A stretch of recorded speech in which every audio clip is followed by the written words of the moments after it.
संजय राऊतांचा पंतप्रधान नरेंद्र मोदींवर हल्लाबोल आहे। बाळासाहेबांच्या शिवसेनेला नकली म्हणणं हाच नकली विचार असल्याचं म्हटलं जात आहे। मोदींना उद्धव ठाकरेंची भीती वाटते असंही राऊत म्हणतात।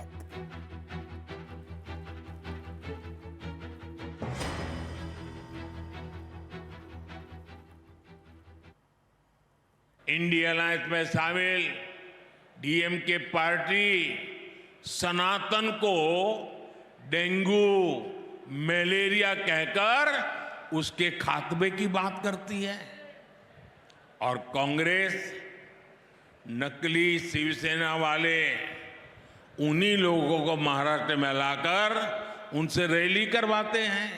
प्रधानमंत्र्यांना किती भीती वाटते उद्धव ठाकरेंची आणि बाळासाहेब ठाकरेंच्या शिवसेनेची। ही भीती आहे त्यांच्या मनातली की इतके प्रयत्न करून, इतकी दमनशाही करून, इतकी दडपशाही करून पक्ष फोडून सुद्धा उद्धव ठाकरे त्या वादळामध्ये एका दीपस्तंभासारखी उभे आहेत आणि भारतीय जनता पक्षाला आणि मोदी शहांना आव्हान देत उभे आहेत। अनेक वादळ अंगावर झेलून शरद पवार ठामपणे उभे आहेत। अशा प्रकारे बोलणं शिवसेनेला बाळासाहेब ठाकरेंच्या हाच एक नकली विचार आहे। येणाऱ्या काळात जर एवढी नकली शिवसेना असेल तर ती फोडायची का गरज पडली? नकली होती, राहू द्यायचं आम्हाला नकली। असली शिवसेनेला मग नकली शिवसेनेला त्यावेळेस तुम्ही 22 जागा देत होत्या, मग असली शिवसेनेला तुम्ही 12-13 जागा का देता?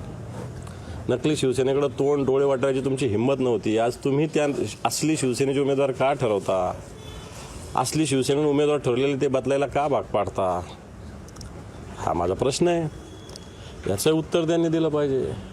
आणि तुम्हाला शिवसेनेची गरज आहे या महाराष्ट्रात, पण एखादं वाघाचं कातडं पांग घालणारा वाघ होऊ शकत नाही। वाघ वाघच असतो। तेव्हा शिवसेना काय असेल या महाराष्ट्रातील जनता निवडणुकीत दाखवून देईल।